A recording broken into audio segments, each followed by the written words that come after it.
Bem-vindos a esta breve aula sobre a graça segundo Santo Tomás de Aquino. Antes de tudo, quero agradecer a Ana Paula Barros o gentil convite que me fez a que participasse aqui com esta breve aula, né?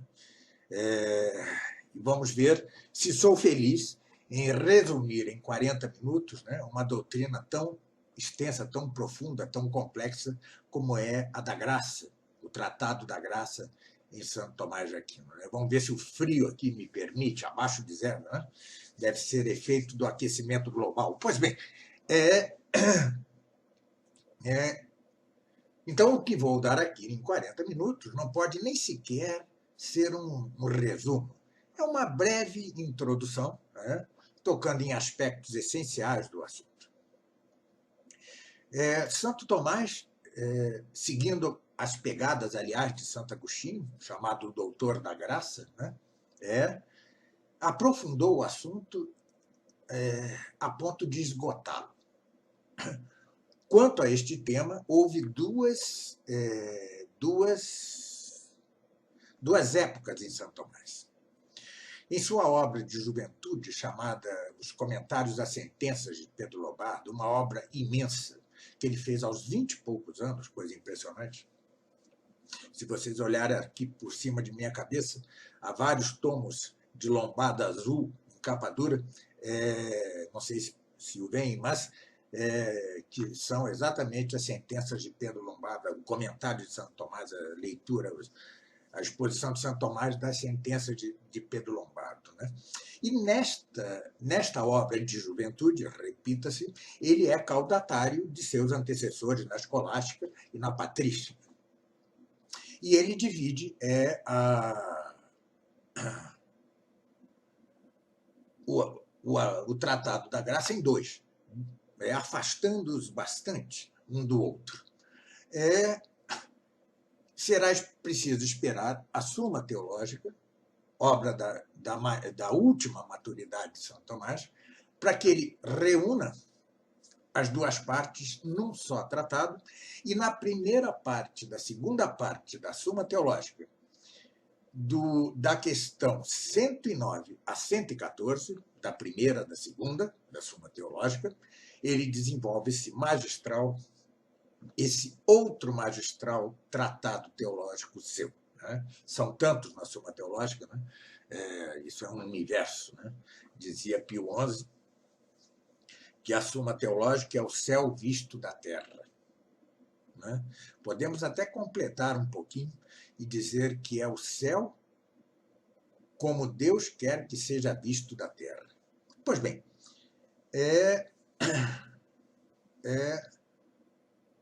comecemos lentamente aqui, paulatinamente, a explicar, a dar os preâmbulos do assunto da graça. Pois bem, graça, todos hão de entender, a graça de Deus dada a nós. Mas Deus nos dá só a graça, o que se chama graça mais propriamente, que, como já veremos, se ordena a algo sobrenatural, a vida eterna? Não. Naturalmente, não somos nós, as criaturas todas do universo, de sua criação. Nós, o átomo, as partículas subatômicas, as pedras, as árvores, as plantas, a grama, os animais inferiores, superiores, o homem, os anjos. Né? Não somos como se fôramos marionetes, títeres de Deus. Não é que ele nos pegue por umas cordinhas, né, e nos faça agir, nos faça mover-nos como se fossem marionetes, como se fôssemos marionetes. Não. Todos, desde a partícula subatômica até o superior dos anjos, todos a Deus nos fez, tirando-nos do nada, mas dando-nos a todos uma natureza própria. A definição de natureza é o efeito, a produção, o resultado de certa arte divina que é intrínseca às criaturas, está dentro das criaturas, e que as faz mover-se por si mesmas a seu fim. A seu fim. Assim, o cão, se quer alimentar-se, ele vai alimentar-se. Se ele quer procriar-se, ele vai procriar. Ele traz dentro de si, em sua natureza, o buscar a procriação, o buscar a alimentação. Os vegetais buscam o alimentar-se, o nutrir-se e o crescer, conquanto não racionalmente, mas buscam, né? Nem os animais, não é racional. Mas todas as criaturas temos uma natureza que nos faz agir por nós mesmos, por nós mesmas. Ou seja, não somos títeres, marionetes de Deus. Né? Isso tem importância capital quanto o assunto é pecado. Né? Ou seja, Deus nos fez, mas quem peca somos nós. Tá, já voltaremos a isso rapidamente ao fim desta breve aula. Mas nós dependemos de Deus em vários sentidos. Primeiro, Deus é o nosso feitor, é o nosso produtor, é o nosso criador. Criar quer dizer, propriamente, tirar de nada. De nada, nada. Não é possível imaginar o nada, porque o nada, nada é, o nada não existe. E ele nos tira de nada. O nada não é o espaço em que você não vê massas. Né? O nada é nada. É nada. E ele nos tira, ele que é o próprio ser, nos tira de nada, do nada, e nos dá o ser. Então dependemos intrinsecamente, radicalmente de Deus, quanto a que estejamos aqui. Porque sem que ele tivesse tirado tudo de nada, nada seria, nada existiria, nada teria existência ou ser. Mas mais que isso, porque somos entes, criaturas tiradas de nada, ao contrário de Deus, que nunca foi tirado de nada, ele sempre existiu, sempre esteve aí, nós também dependemos de Deus para que continuemos a existir. Se a um estalo seu ele quisesse eliminar toda a sua criação, tudo voltaria a nada, desapareceria no mesmo instante. Ora, mais que isso, ele é o que já o velho e grande Aristóteles chamava de primeiro motor imóvel. Tudo se move, os astros no céu, as criaturas na terra, tudo se move porque o primeiro movimento foi dado por ele, por Deus. Então dependemos dessa primeira moção. Assim como num jogo de bilhar, se uma bola se choca na outra, bate na outra, movimenta-se para chocar-se na outra, é porque houve um primeiro motor, um primeiro movedor, um primeiro movente. Ou seja, o jogador de bilhar usando o taco de bilhar. Deus é o primeiro jogador de toda a sua criação. Sem esse primeiro impulso, nada se moveria. E mais, assim como dependemos de Deus para continuar na existência, dependemos que Deus nos sustente as nossas próprias ações. As ações são nossas, segundo nossa natureza, mas dependemos de que Deus nos sustente na existência e nos sustente, portanto, as nossas próprias ações e movimentos. Dependemos de tudo isso em Deus. Todas as criaturas. Mas todas as criaturas foram feitas para executar o plano divino em ordem a ele mesmo. Ou seja, todas as criaturas foram feitas, digamos, para amar a Deus. O passarinho ama a Deus quando canta, ele foi feito para cantar. O cão, quando se alimenta, quando procria, ele foi feito para isso. Os astros do céu, quando giram no céu, foram feitos para isso. Essa é a sua maneira, não inteligente, não com entendimento, de amar a Deus. Ou seja, executar, adequar-se à natureza que Deus mesmo lhe deu. Isso é o mesmo que dizer que tudo concorre, tudo se volta para Deus. Deus é o fim, a finalidade, a causa final de tudo, desde a partícula subatômica até os grandes corpos celestes, passando pelos animais terrestres, pelos vegetais, pelas pedras, até chegar ao homem. Não falarei aqui, obviamente, não há tempo, deste assunto ainda mais complexo, talvez, que é o dos anjos. E consideremos que o homem é a criatura superior feita por Deus, excluído os anjos. Certo? Porque se todas as criaturas abaixo dos homens amam a Deus ao executar aquilo para que elas foram feitas, e o conjunto do universo pode chamar-se um grande sistema ecológico, todos concorrem para uma finalidade,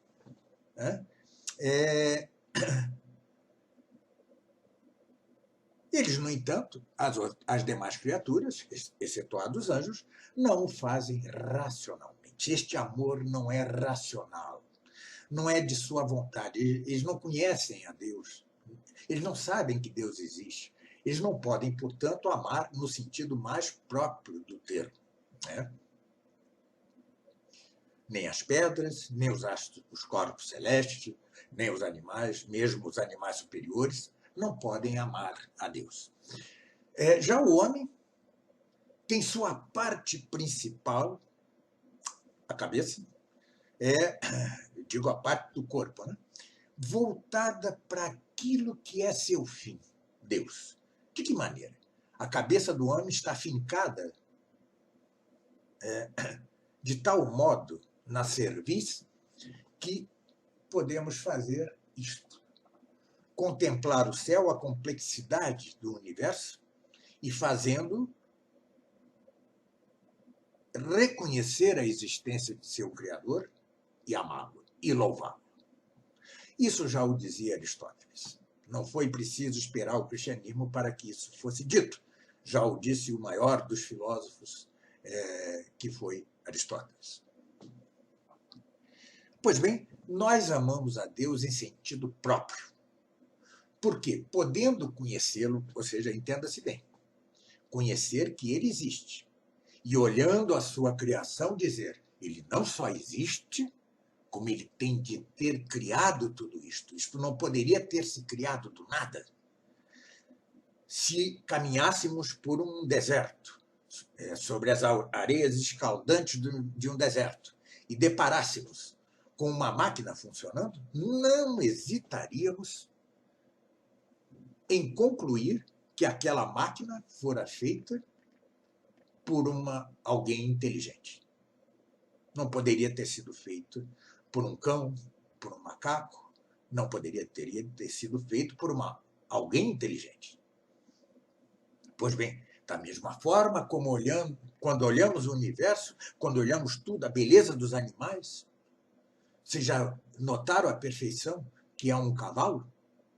Quando olhamos essas perfeições, dizemos, isto não surgiu do nada, como uma máquina não surgiria do nada, não brotaria do nada, como num passe de mágica das areias escaldantes de um deserto. Isso foi feito por um Criador. É isto a que chamamos Deus.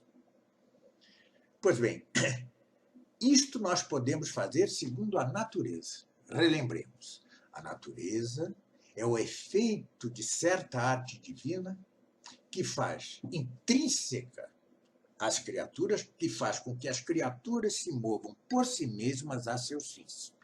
E o fim do homem é também conhecer que Deus existe e criou. Este é o fim, porque nós somos criaturas racionais. Pois bem, tudo isso podemos fazê-lo por nós mesmos. Não somos marionetes, não somos títeres, não somos fantoches de Deus neste sentido. Mas dependemos, insista-se, de Deus em triplo sentido. Primeiro, porque Ele é que nos deu a existência. Segundo, Ele é que nos sustenta na existência. Tá certo? E terceiro, ele é que sustenta nossos próprios movimentos e ações. Então, vejam, ele nos deu uma natureza para que hajamos por nós mesmos e o conheçamos. Conheçamos que ele existe. Já voltarei a falar disso. Ele nos deu essa natureza, isso é parte de sua bondade. Dar a criaturas que são feitas de nada, dar a existência, o ser. Pois bem,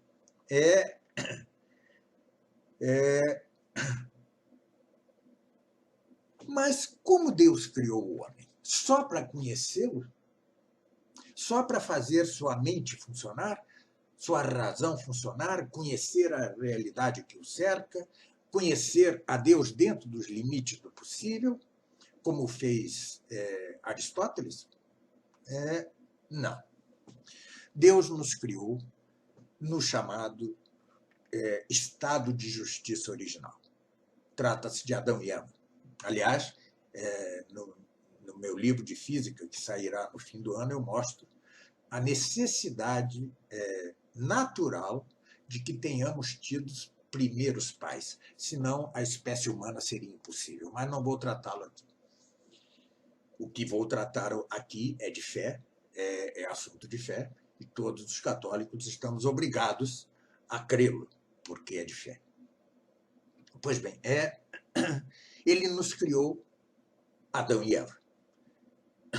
E Adão e Eva foram criados no estado de justiça original. Ou seja, a sua natureza, a capacidade para conhecer, para amar a Deus, estava em sua natureza. Eles podiam fazer isso por si mesmos.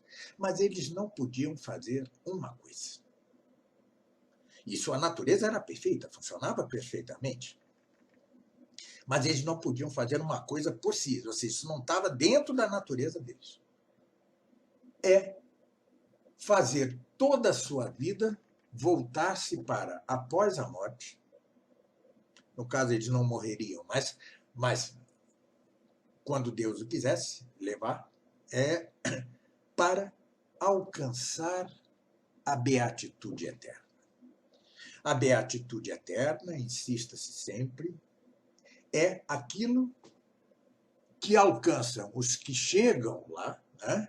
Que é o ver a Deus por essência. É isso que nós não podemos ver aqui na Terra.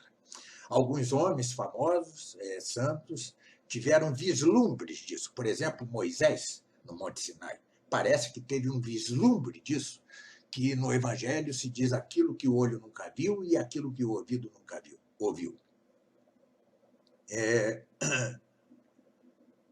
Parece que o próprio São Tomás e São Paulo tiveram esse vislumbre. Lembra-se de São Paulo? Fui levado ao terceiro céu, não sei se corpo, espírito, ele nem sabia direito do que se tratava aqui. Isto é a vida eterna, é a beatitude eterna daqueles que chegam lá. E é a felicidade perfeita. Beatitude quer dizer felicidade. Pois bem, isto está muito além da natureza do humana. Por quê? A beatitude é conhecer a Deus como Deus se conhece a si mesmo. Ou seja, seremos um pouco como deuses. Porque conheceremos a Deus, de certa maneira, claro, mas conheceremos a Deus como Deus se conhece a si mesmo. Ora, está infinitamente distante, longínquo, remoto de nossa capacidade natural dada por Deus mesmo. Então, Adão e Eva não só tinham uma natureza íntegra, perfeita, no estado de justiça original, não tinha doença, não tinha nada, era uma natureza íntegra, senão que tinham a graça. Isto é a graça. A graça é aquilo que permite que criaturas como o homem, incapazes de alcançar por sua natureza o sobrenatural, a beatitude eterna, a alcancem. Adão e Eva poderiam conhecer que Deus existe, poderiam saber que Deus criou tudo, que Deus os criou tudo, mas não podiam saber isto que Deus preparou para os homens e que o ouvido nunca ouviu e o olho nunca viu. Ou seja, ver a Deus mesmo por essência. Para alcançá-lo, eles precisavam, Adão e Eva, da graça. Da graça. A graça é aquilo que Deus cria para fazer que o homem atinja a beatitude eterna. Isto é a graça. Isto é a graça. Esta é a maneira como Deus inabita o homem, o Espírito Santo. A inabitação de Deus, do Espírito Santo, no homem, se faz mediante a graça que Deus dá para que o homem possa, ao fim de sua vida, merecer, ser capaz de alcançar a beatitude, a felicidade eterna, quando não só o coração, mas a própria inteligência humana descansarão em Deus, porque conheceremos a Deus por essência, como ele mesmo se conhece, e conhecendo a Deus por essência, conheceremos a Deus como causa de tudo. E conheceremos então tudo, e nossa inteligência e nosso coração, como dizia Agostinho, Santo Agostinho, repousarão em Deus. Isto não é possível por nossa própria natureza. É uma heresia dizê-lo. Pois bem, mas o homem foi criado neste estado de perfeição natural e, ademais, cumulado pela graça, uma graça abundantíssima,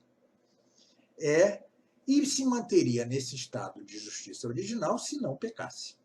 Essa era a condição, se não comesse da árvore da ciência do bem e do mal. Era uma mera questão de obediência.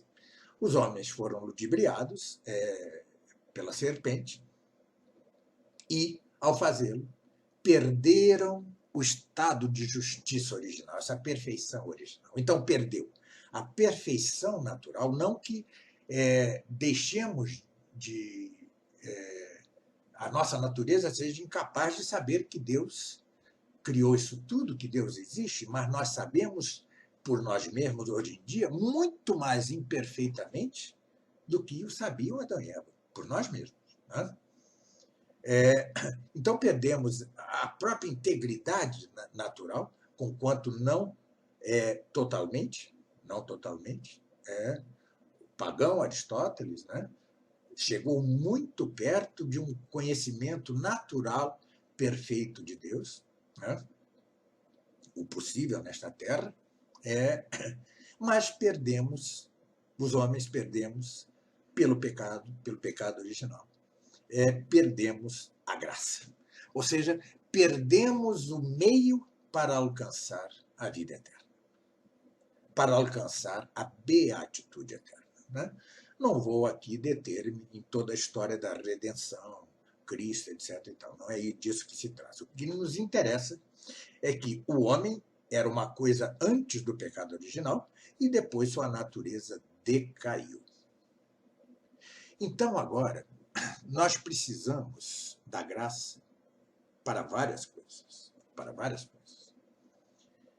Precisamos da graça não só em ordem à vida eterna, mas também para, de certa forma, chama-se a graça sanante, curativa. Curar as feridas consequentes ao pecado original, à mancha do pecado original. A graça é que nos é capaz de não só voltarmos a dar a perspectiva de alcançar a beatitude ou felicidade interna, mas também, por isso, de reordenar nossa natureza, não tão bem como em Adão e Eva, atenção, né? A concupiscência, a tendência ao pecado permanece em nós, o desregulamento, certo desregulamento, que são causas, por exemplo, de pecados veniais. Né? Nós não controlamos todos os pecados veniais, é impossível. Quando controlamos um, já cometemos outro. Né? Mas a graça nos é dada, então, para voltar a ordenar-nos a Deus mesmo, a essa felicidade eterna, a essa beatitude eterna, a esse ver a Deus como Ele mesmo como Ele mesmo se vê, que foi perdida com Adão e Eva. Então, a graça que nos voltou a tornar possível Cristo é a graça que, antes de tudo, nos religa a esta possibilidade de alcançarmos a beatitude eterna, ver a Deus por essência. Isso é antes de tudo. Deus cria a graça para fazer-nos voltar a isso. E é mediante a graça que Deus, o Espírito Santo, inabita em nós. Inabita em nós. Eu recomendo que leiam minha tradução do Compêndio de Teologia de São Tomás, um pouco mais simples que a Soma Teológica, saiu pela Editora Concreta. Ele explica admiravelmente o que é a inabitação do Espírito Santo. Pois bem, ali, né? Então, isso. Mas, mais que isso, a graça, se ela é uma graça habitual... Bom, e esta graça é a graça da justificação, é a graça santificante. O meio ordinário, o meio comum, o meio costumeiro de alcançar essa graça e as outras, são os sacramentos. São os sacramentos, né? É o meio ordinário, no bom sentido, ordinário, comum, de alcançar a graça, embora também haja meios, Deus tem meios extraordinários para dar graças. Pois bem, mas também, então, nos dá as graças, a graça habitual. O que é a graça habitual? A graça habitual, ela nos mantém longe do pecado. Ela nos mantém longe do pecado. Ela nos torna habitual o viver sem o pecado mortal. Porque o pecado mortal, né, nos desvia de Deus. Rompe novamente aquela ponte para a vida, a beatitude eterna, a felicidade eterna. Então, a graça habitual nos faz habitualmente não pecar mortalmente e até faz, se for mais abundante em alguém, até nos permite não pecar, às vezes, venialmente, muitas vezes, venialmente. Entenda-se bem, um homem sem a graça, não é que tudo que ele faça seja pecado mortal, pelo amor de Deus, não é isso. Mas ele não pode passar muito tempo sem pecar mortalmente, porque a sua natureza está desregulada, está decaída. Então, é preciso que a graça o sane, o cure, né? Primeiro, o religue a Deus e a possibilidade de alcançar a beatitude eterna. Depois, o sane, o cure também a concupiscência, cure a irascibilidade e outros vícios nossos. Reequilibre, como em Adão e Eva, a natureza humana, né? E nos permita não pecar mortalmente. E até tentar e conseguir não pecar venialmente, embora não consigamos evitar de todo o pecado venial, que, no entanto, não afasta, não desvia da ordem a Deus e a beatitude ou felicidade eterna, né? Há certo adágio, né? Até o santo peca 7 vezes venialmente por dia. Bom, o fato é que, quando evitamos certo pecado venial, outro já nos acontece, né? Isso é resultante são sequelas do pecado original. Isso não havia em Adão e Eva. Isso não havia em Adão e Eva. Pois bem, e, finalmente, a graça da perseverança final, né? Essas graças habituais nos dão perseverança durante a vida para não pecar mortalmente, né? Claro que para uns são dadas as graças, para a maioria, as graças são dadas a graça é dada de tal modo que deixa uma portinha aberta para o pecado. Então, se você pecar, a culpa é sua, tá certo? Ou seja, Deus não anula o nosso livre-arbítrio, né? Deixa uma portinha aberta ali. Eu estou dando-lhe, pela graça habitual, né, o poder manter-se perseverantemente até o fim da vida, sem pecar mortalmente. Se você, porém, pecar, a culpa é toda sua. Temos aí o exercício por Deus de sua dupla face. Por um lado, ele é misericórdia, por outro, é justiça. As duas coisas são efetivas em Deus. São Deus mesmo por dois ângulos. Pela misericórdia, ele nos dá a graça, porque todos mereceriam punição. Somos filhos todos do pecado.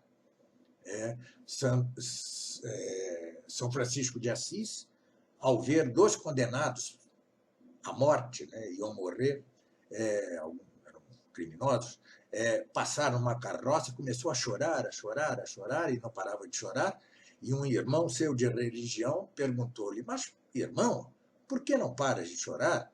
E respondeu-lhe, porque se não fossem as graças que recebi, eu seria pior que aqueles. E veja, isso na boca de um santo e de um católico não é figura de retórica, não é recurso retórico, é a mais inabalável certeza. Sem as graças, sem a graça divina, nós pecaríamos mortalmente e seríamos tão maus, ou quase isso, ou até piores, que o criminoso que vai para o cadafalso. Pois bem, então, nós temos 1000 graças para não pecar. Graças que nos santificam, graças que nos justificam, graças que são chamadas graças santificantes ou justificantes, as graças habituais para a perseverança, mas ainda há a chamada graça da boa morte ou da perseverança final. Essa Deus, desculpe, minha alergia, essa Deus dá na hora da morte. É esta que salva em última instância. E vejam esse aspecto da misericórdia divina. Somos todos filhos do pecado. E, no entanto, ele nos dá graças gratuitamente.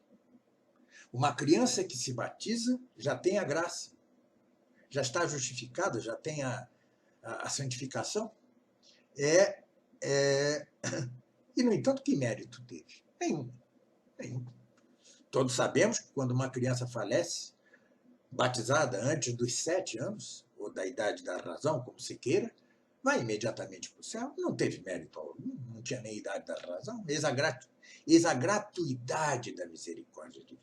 Então, a misericórdia divina, como disse Cristo, antes de que me procurasses, eu já te procurava. Eu já havia procurado. Eu já o havia procurado. Antes de que me buscasses, eu já o havia buscado.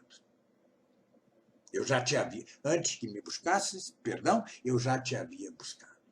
Eis a gratuidade, a misericórdia divina dada. É uma graça dada gratuitamente. Assim também a graça da perseverança final. Esse imenso passo infinito, impossível para a natureza humana, que é sair deste estado de criatura em que há mescla de ser e de nada, de existência e de nada, para o tudo que é ser como Deus. Conhecer a Deus como Ele mesmo se conhece, de certa maneira, obviamente. Isto decorre da gratuidade da misericórdia divina. A graça, claro que poderíamos merecer a graça. Ganhamos a graça. Graça santificante, justificante, graça habitual, e correspondemos à graça. Ora, o corresponder à graça nos dá mérito para alcançar nova graça. É a história dos santos. Quanto mais mereciam, quanto mais merecem, mais graças têm. Mas aquilo que nos salva efetivamente, aquilo que é a primeira graça, a graça dada gratuitamente, desde o início até o final, a graça da perseverança final, decorre da misericórdia de Deus. Esta é a graça que nos salva efetivamente, no final de nossa vida. É nesse trânsito da morte, no transe da morte, que recebemos, os que a recebem, a graça eficaz, a graça da boa morte, a graça da perseverança final. Devemos pedi-la, mas Deus a dá por sua misericórdia, não por justiça. A justiça ele a exerce punindo aqueles que morrem em pecado mortal. Pois bem, já podemos ter essa introdução bastante genérica da beleza que é o Tratado da Graça, né? Aliás, eu gostaria de dizer que todo o mistério, toda a tensão que pode envolver o Tratado da Graça, da justificação, da salvação, tudo isto tem de resolver-se na alma do católico, do cristão, do católico, tem de resolver-se na mais absoluta entrega a Deus. Abandonemo-nos a Deus, confiando em nossa salvação. Claro, não se trata de dizer pequemos e tenhamos esperança e fé que nos salvaremos. Isso está equivocado. Isso é o que se chama tentar a Deus. A salvação pressupõe que nós cumpramos, façamos a nossa parte, como dizia São Pedro em sua epístola, cumpram os eleitos, que os eleitos cumpram, façam boas obras para cumprir sua eleição. Ou seja, depende também de nós não podemos deixar de cumprir a nossa parte, que é o corresponder à graça, o esforçar-nos por corresponder à graça, não pecando mortalmente, sobretudo. Fazendo isso, nós podemos, então, exercer com certa segurança que nós a virtude da esperança. Se Deus nos dá a esperança, excluído o pecado, da vida eterna, da felicidade eterna, da beatitude eterna, ele não nos daria algo para que nos enganássemos. De São Tomás, numa das passagens mais belas, depois o chamam intelectualista, era também um místico de primeira plana, diz ele, excluído o pecado, duas pessoas que se amam com amor de caridade, marido e mulher, pai e filho, amigos, duas pessoas que se amam com amor de caridade, excluído, repita-se, insista-se o pecado, podem ter esperança não só cada uma para si mesmo, da beatitude eterna, senão que pode ter esperança para o amado. Por quê? Duas pessoas que se amam são como uma só. Logo, se tenho esperança para mim, tenho esperança também para aquele a quem amo. Excluído o pecado, ou seja, com verdadeiro amor de caridade. Então, todo o tratado da justificação, todo o tratado da graça, toda a sua complexidade, nós nunca, atenção, conseguiremos entendê-lo perfeitamente, globalmente, nem São Tomás aqui. Só conseguiremos entender perfeitamente os que alcançarmos a beatitude eterna, a felicidade eterna, porque aí veremos a Deus em essência. E ao ver a Deus em essência, veremos tudo aquilo que ele causa e causou durante todo esse tempo do universo. E então entenderemos perfeitamente a graça, por que a eleição de uns e não de outros, por que o exercício da misericórdia universal, mas ao mesmo tempo o exercício da justiça para alguns. Tudo isso se compreenderá perfeitamente. Cabe-nos, então, o abandono confiado em Deus. Cumprida a nossa parte, devemos abandonar-nos a Deus. E como nos abandonamos a Deus? Abandonamos-nos a Deus em sua graça. Aquilo que ele põe em nós para que possamos alcançar a beatitude eterna. É assim que ele nos inabita, e é mediante a graça, mediante este amor sumo de Deus pelas criaturas intelectuais, que, tal como um cão, tal como uma árvore, tal como uma pedra, tal como um átomo, somos tirados do nada, e, no entanto, ele nos dá, de acordo com a nossa mesma natureza racional e intelectiva, que um dia possamos compreender tudo, porque veremos a causa de tudo em sua essência. Aquilo que parece que São Paulo e Moisés e o mesmo Santo Tomás viram num vislumbre, veremos por toda a eternidade isto mesmo, que é a Deus por essência. Muito obrigado, espero que tenha ajudado em aula, essa breve aula. Tive de resumir imensamente, o que implica, às vezes, alguns riscos de compreensão, mas espero que tenha, ao menos, os tenha, ao menos, despertado para o aprofundamento, para o estudo cada vez maior da teologia sagrada e, sobretudo, a teologia desde que foi talhado, cinzelado por Deus, para ser o doutor comum da Igreja, que é Santo Tomás de Aquino. Muito obrigado. Até outra oportunidade.